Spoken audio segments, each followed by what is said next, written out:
Beloved brothers and sisters, I plead with you today, in the battles you face, both seen and unseen, you are not called to draw your sword and charge forward in fleshly might. No, instead, you are called to stand, to remain steadfast, and to trust in an authority far greater than your own. We are creatures who tremble at our own shadow, yet this battle is not ours to wage. The command is simple: cease striving, cease trusting in your own strength, and allow the Supreme Commander to engage on your behalf. We are a stubborn lot. When threatened, we dig trenches, raise shields, and muster our own force, as though the universe trembles before the power of our will. We cling to our strategies and our plans, convinced that our hands, our minds, our cunning alone will secure victory. But this is folly. It is the height of pride. You are dependent. You are weak. You are incapable of orchestrating true, lasting triumph. And yet you exhaust yourselves, you fret, you toss and turn through nights of anxiety and despair, all while the path before you lies shrouded, the outcome uncertain. How long will you continue this madness? Consider the ancient warrior who, upon seeing the foe bearing down, instinctively grasps his weapon. But the true warrior, the one instructed by the heavenly commander, stands down. He rests, confident, not in his sword, but in the orders he's been given. Too often, we refuse these orders. We insist on proving our worth. We imagine that to yield is to fail, to rescue is to lose. But the commander says, cease from your labor, trust, rest in my strategy. You are not abandoned when calamity comes, when sickness spreads through your body, when the tide of adversity threatens your marriage, your finances, your children, and the roar of panic begins to well up in your throat. Do you draw your sword? Or do you drop to your knees and whisper, I will relinquish this fight. I will not contend. Cease, stand silent. Let the commander orchestrate. He is present in every courtroom, every ward, every broken-down structure. He sees, he judges, and he fights in ways you cannot perceive. But you say, I must do something. Yes, you must. You must repent of your unbelief. You must humble yourself and say, not my will, but thy will. You must stop directing the war. Instead, you must pray. Pray with fervor, with trembling faith. Cry out, Lord, intervene. Then watch as he goes forth on your behalf. Does he never ask you to act? Certainly he does. He bids you obey his commands. Commands born of humility, of charity, of communion. But the battle, the crushing blow, is his to deliver, not yours. Friend, if your hope is built on your bank account, your job, your good reputation, you are defeated. You are bankrupt. But if your hope is anchored in the eternal warrior, you cannot fail. The struggle may rage, but you have no need to sweat. He says, I will go out with you and fight for you. That is not hyperbole, that is reality. You cannot extinguish the blaze with your handful of sand. But the commander sends rain. You cannot break the fortress with your puny attack. But he casts it down from heaven. And so, beloved, the heart of this message is this: relinquishment, not defeat, not apathy, but faith-filled surrender. You do not bring the fight. You bring your hope. You bring your dependence. You bring your worship. You yield your will. You acknowledge your incapacity, and you plead, deliver me. Then, with hands raised in prayer, you lift your eyes in expectancy and trust. You acknowledge that this is no battle you can win on your own. You have no right to victory. You have no credentials. You have no shield sufficient. So you bow, you plead, you wait, but do not mistake waiting for passivity. It is the opposite. It is an active posture of faith, a soldier standing guard, awaiting orders. It is a bride awaiting her beloved. It is a farmer tilling the soil, waiting for the rain. You actively cry out. You actively repent. You actively confess your weakness, but you do not seize the sword. You do not take matters into your own hands. You sit before the fire, warming your famished soul, confident that deliverance will come from beyond your feeble grasp. How much suffering is caused by our attempts to carry the load that was never ours to carry. How many marriages are shattered by our striving. How many friendships fractured, health ruined, faith crushed. All because we insisted on leading, insisting on battling when we should have surrendered. Because we imagine that we are generals, and so we strategize, and we control, and we manipulate, and we trust in how we've always done it.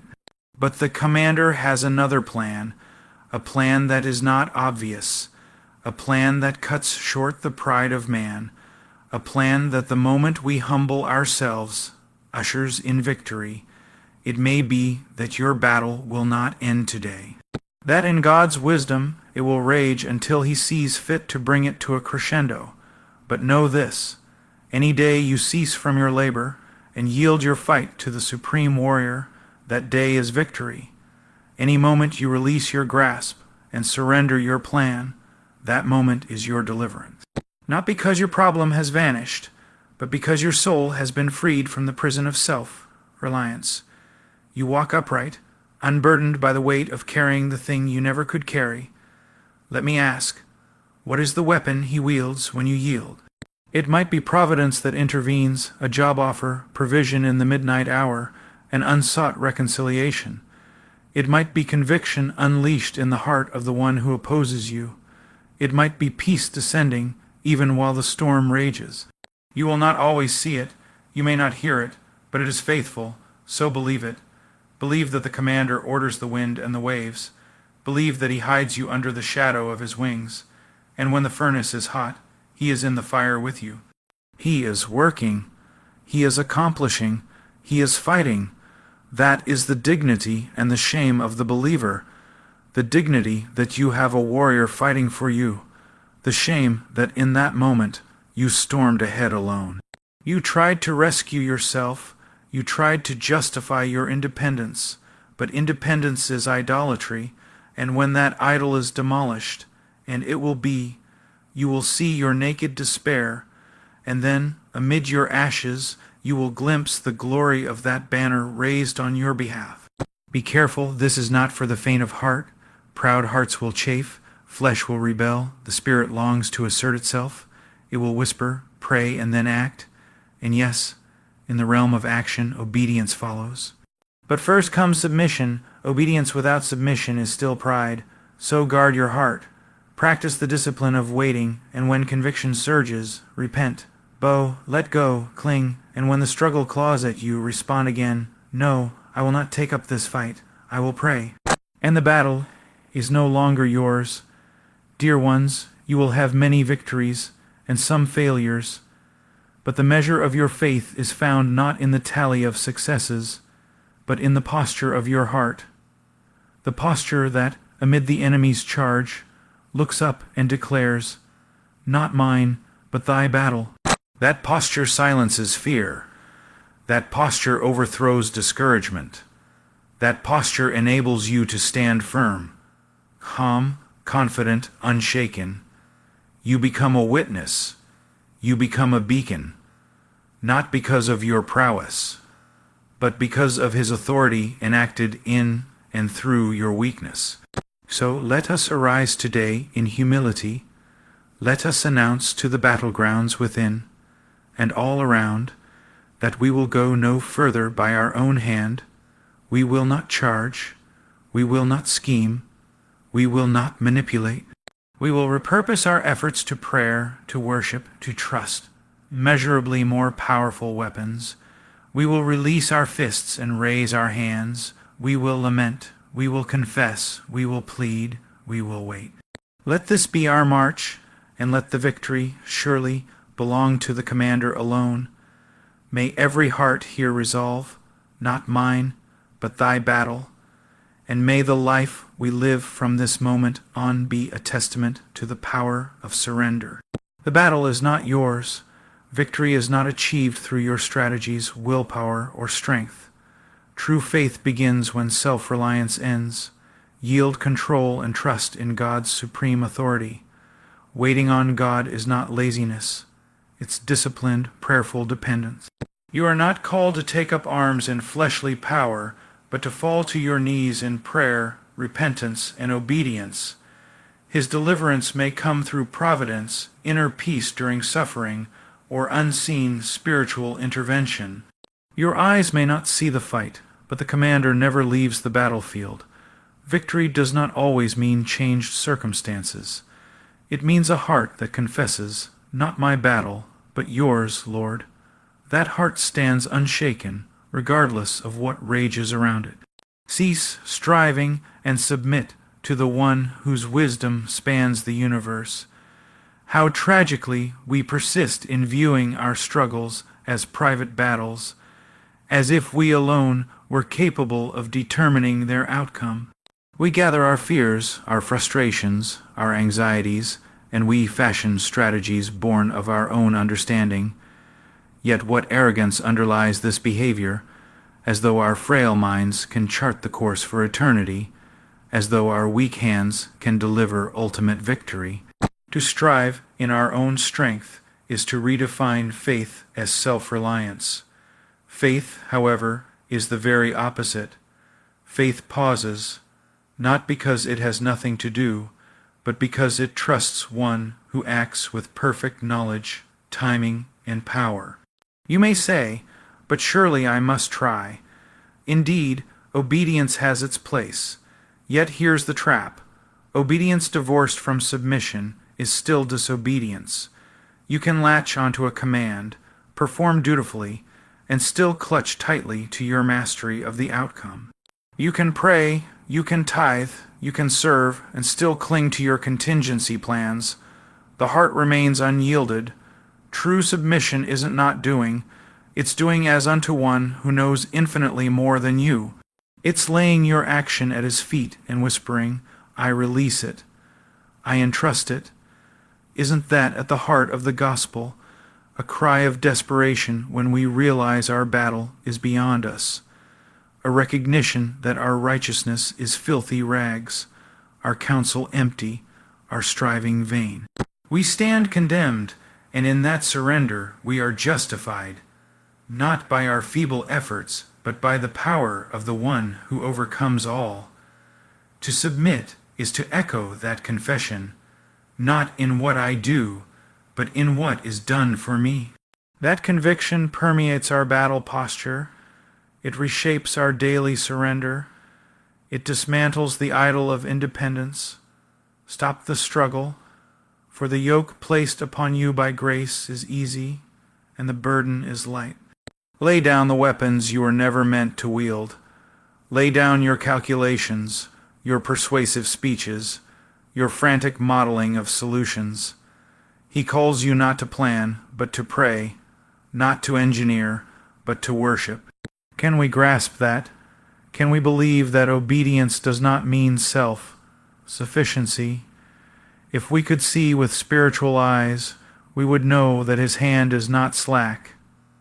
His ear is not deaf to our cries. He is neither aloof nor indifferent. The sovereign commander has placed you under his banner. Let it suffice. You say, "If I don't work, who will feed my family?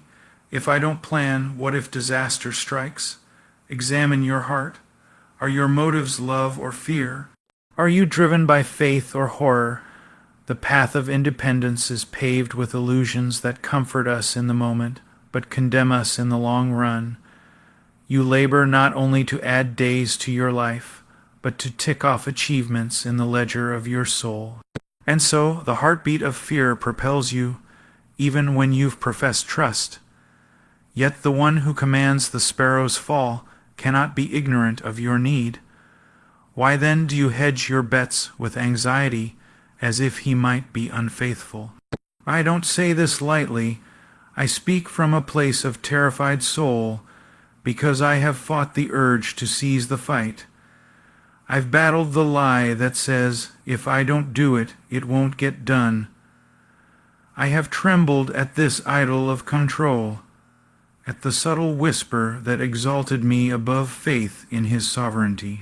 But the fruit of such striving is exhaustion, fracture, discord with others, fear that masquerades as diligence, and what little peace you win is counterfeit, a fleeting glimpse under a canopy of dread, a temporary calm before the next wave. What is it, then, to cease from striving? It begins in the secret place when daylight fades and duty is done. It begins when you slip down from your throne of self-assurance and kneel, not in shame, but in anticipation. You come trembling, placing your doubt before him. You admit your smallness. You confess your undue burden. You plead for mercy, provision, not because he's liable, but because he is just and kind. You ask him to dismantle your strategy, to redirect your footsteps, to shift your understanding. Then you act in simple obedience. You follow his word. You care for your neighbor. You love your enemies. You serve without calculating results. But crucially, you detach your heart from results. You let the ripple go wider than your capacity to control. You lay your hands open, trust open, and when outcomes fall apart, you do not shatter. You do not tighten your grip and resume control. You testify, I release this to the hands that formed me, that speak the stars into being, that knit me in the secret of my mother's womb. That voice that spoke creation is still speaking. That hand that shaped the waters is still active. That knowledge that ordained the universe is still current. Let me ask, where are you still striving? In relationships, the urge to persuade, to win, to justify, to be accepted, that struggle is not your cross, his is. In parenting, the desire to shape your children by your own blueprint. Has it driven you to discipline through fear or manipulation? Offer it up. In finances, the tight fist around your treasure, fear, driven idle, wrought repent in physical health. Are you exhausted by self, regimens, anxious at every calorie, haunted by every reflection? Submit it, for he sustains your body in spiritual life. Are your devotions a chore to earn your worth? Lay them at the foundation of grace. Read his word because he spoke life. Pray because he hears. Give because he gives. As you begin to yield, you will feel the trembling of your idols, the voice of self-condemnation, the terror of loss. Know that the Spirit brings them to the surface to be scarred by the fire of truth. Do not run. Do not suppress them. Expose them. Confess them. And let the peace of surrender flood your soul. His peace surpasses understanding, but it is known, sweetly, truly, by hearts that have given up their illusions of control. You will learn to walk, and perhaps you already are, by faith step by step.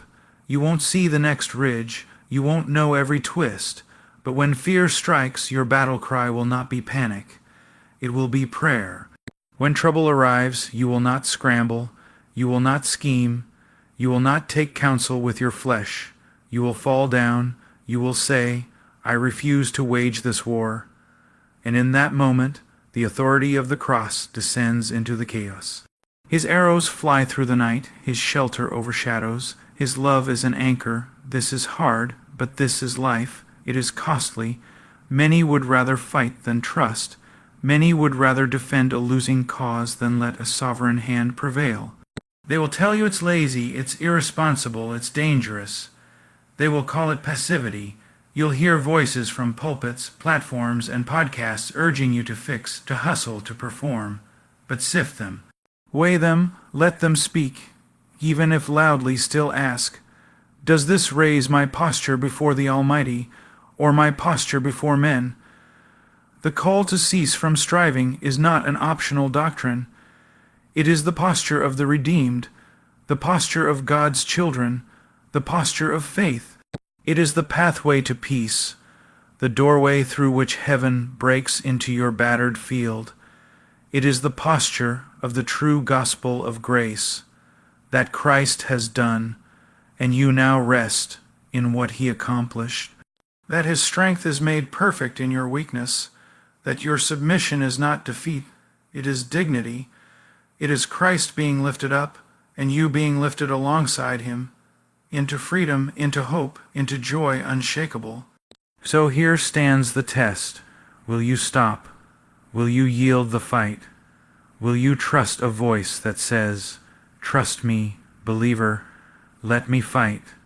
Let me alone direct. Let me alone ordain"? Will you press your trembling lips to those words and whisper, "Yes, yes, I surrender this, not by my striving, but by your sovereignty"? If you do, you will find a peace that no stratagem can create. You will find a rest that no workload can earn. You will find a grace that no work can exhaust. Remember, every saint who stood firm did not emerge by might nor by power, but by the Spirit of the living God, who directed them to yield. Cease your striving, submit, trust, and you will know, and make known, that battles are not won in the furnace of our effort, but in the kingdom of his surrender. Faith is not a feeling. It is not a passive mood that drifts in when the music is right and the lights are dim. It is not the flicker of a vague hope that things will work out because they always have. No, faith is war. It is an aggressive refusal to believe the lies of the flesh. It is a full-throated rebellion against the tyranny of fear. Faith is not sitting back and doing nothing. It is standing still because the command was to stand still. It is bowing down not because of weakness, but because of trust in the one who fights on your behalf. It is not inactivity. It is the highest form of obedience. It is not laziness. It is submission. It is not retreat. It is a different kind of charge. The carnal mind looks at faith and sees weakness. It sees surrender and calls it defeat. But heaven sees surrender and calls it power. The flesh tells you you must do something, but the Spirit says you must believe. The voice of anxiety says, take matters into your own hands, but the voice of the shepherd says, lay it at my feet. And in that moment of decision, the war is not out there. It is in your soul. Who will you listen to? Whose strategy will you trust? Whose strength will you lean on?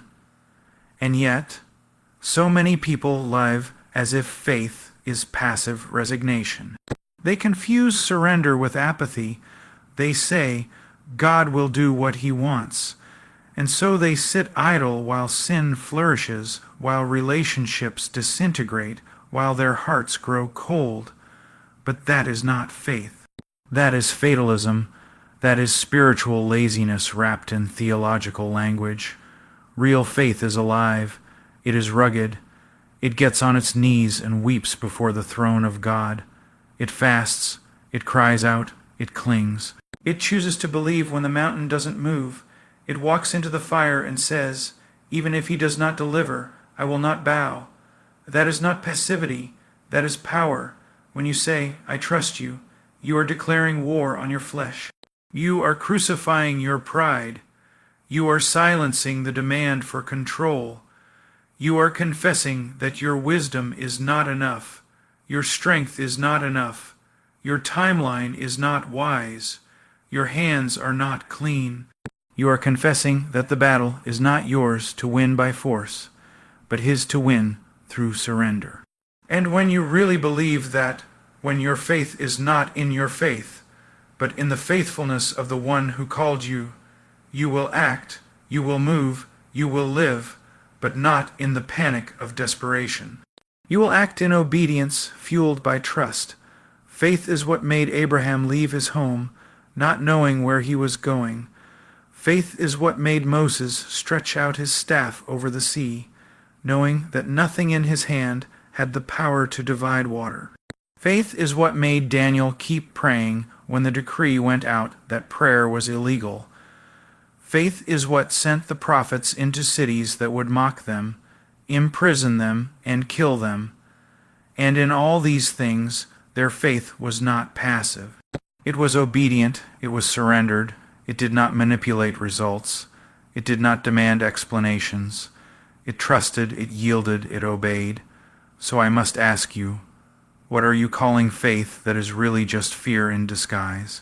Where have you stopped praying because you think God is not listening? Where have you surrendered your fight not to God but to despair?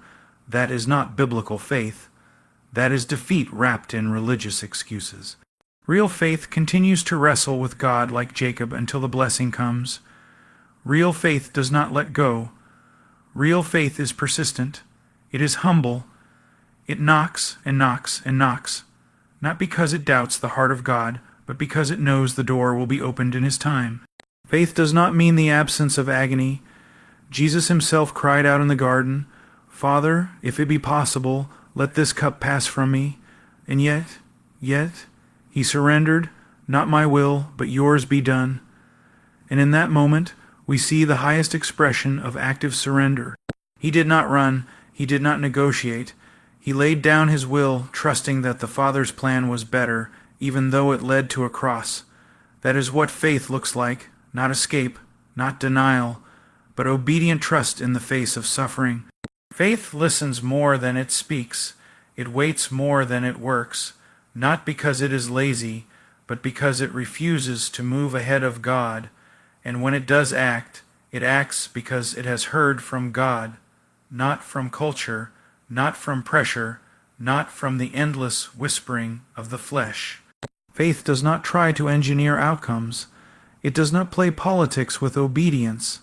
It says, "If I perish, but I will obey." That's what Esther did. That's what Paul did. That's what every man and woman of God has done when they were truly surrendered. They acted boldly, but not in presumption. They acted because they trusted, and their trust made them fearless. Some of you think surrender is a moment, but it is not a moment. It is a lifestyle. It is not something you do once at an altar. It is something you wake up and do again every day. You surrender your expectations. You surrender your reputation. You surrender your comfort.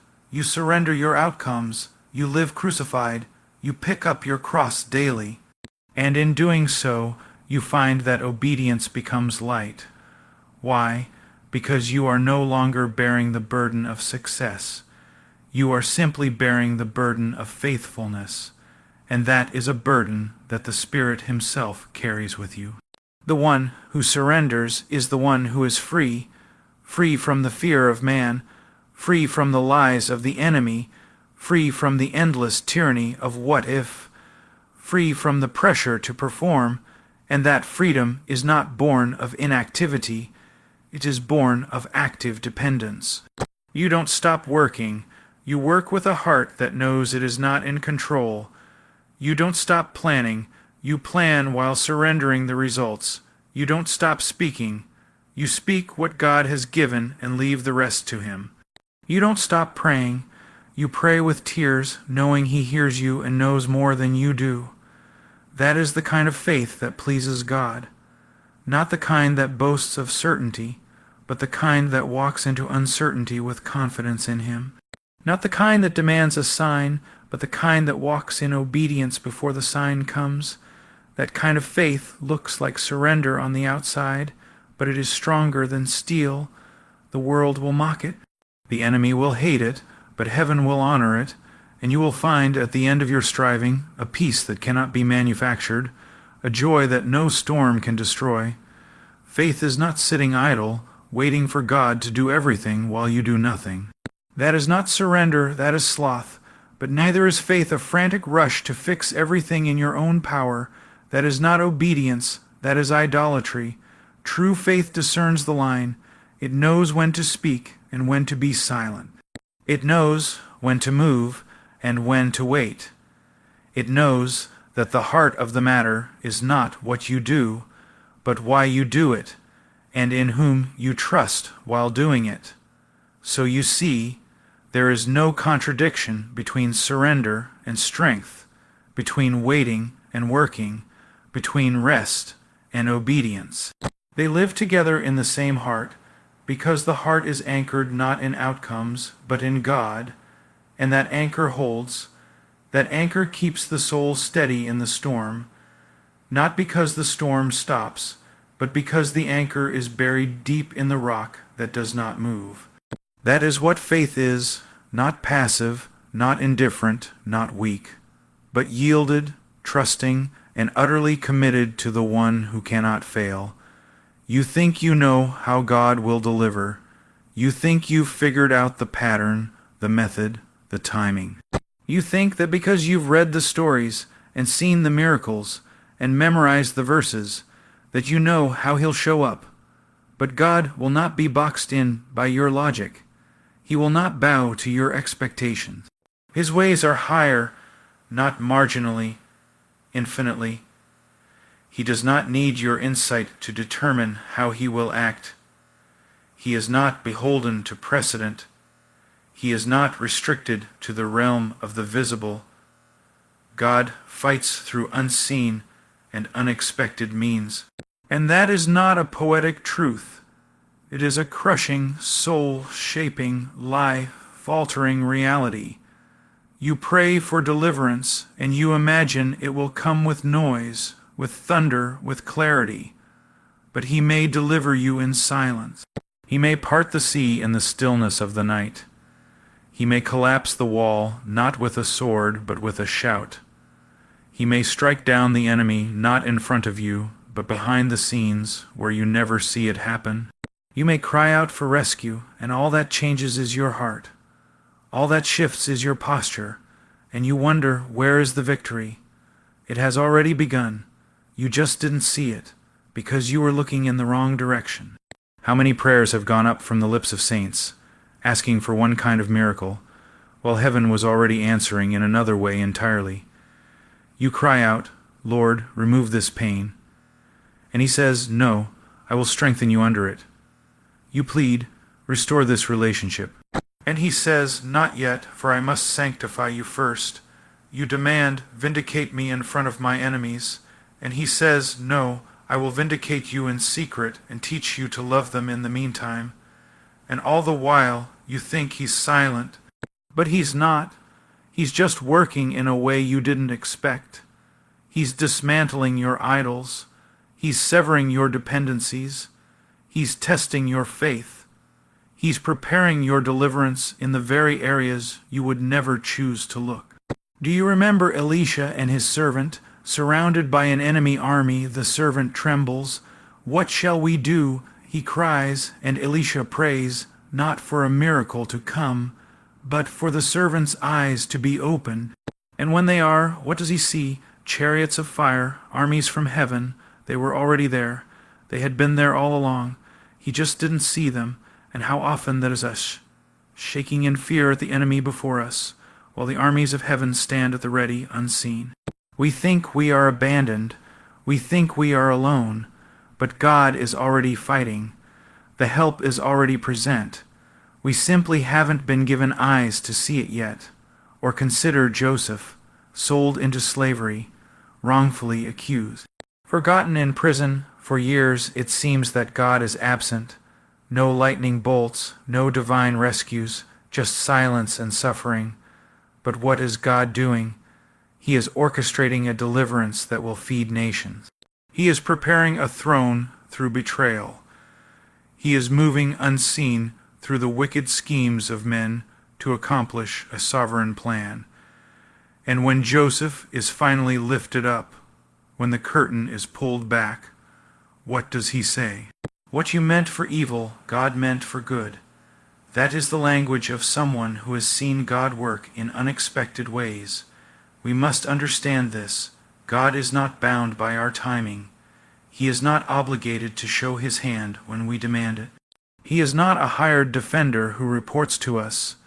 He is the sovereign King, and He fights for His glory. He delivers in ways that exalt His name, not ours. And that means we will often be left in the dark. That means we will often be confused, bewildered, even broken, until, in the end, His purposes are revealed, until the tapestry turns and we see what He was weaving in the pain, what He was shaping in the silence. You say, but I don't feel Him. Faith was never built on feeling. You say, I don't see any change. Faith is not about what you see. You say, there's no sign that He's fighting for me. Read the Word. Was there any sign in the sky the day Esther went before the king? Was there any trumpet blast when Ruth chose to follow Naomi into poverty? Was there any fire from heaven when Jesus knelt alone in Gethsemane, sweating drops of blood? Yet each of these was a turning point in history. Each of these moments was soaked in divine strategy. God was moving, God was fighting, but no one saw it. Yet, and even now in your own life, what makes you so sure He's not working? Just because the storm hasn't ceased doesn't mean the Savior is absent. He may be walking on the waves even now, coming to you in a form you don't recognize. He may be calming the storm inside you before He calms the storm around you. He may be raising you up in secret, preparing you for a stage that you do not yet understand. Do not curse the silence. Do not despise the stillness. They may be the very instruments of your deliverance. But we want fireworks. We want burning bushes. We want red seas to split every time we face opposition. And when they don't, we doubt, we despair, we assume He's not there. But the truth is, we've made an idol of the spectacular. We've forgotten that God often works in shadows. He often moves behind the curtain.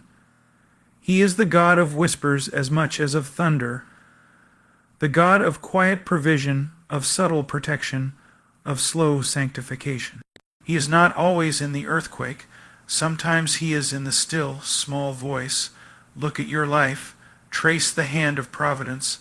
How many things have happened, not by your wisdom, not by your effort, but by what seemed like coincidence. And yet, you know better. You know doors opened that you didn't knock on. You know you were protected from things you never even knew threatened you. You know your heart was kept from plunging into ruin, though you were blind to the danger. Who did that? Who orchestrated those things? It was not chance. It was not fate.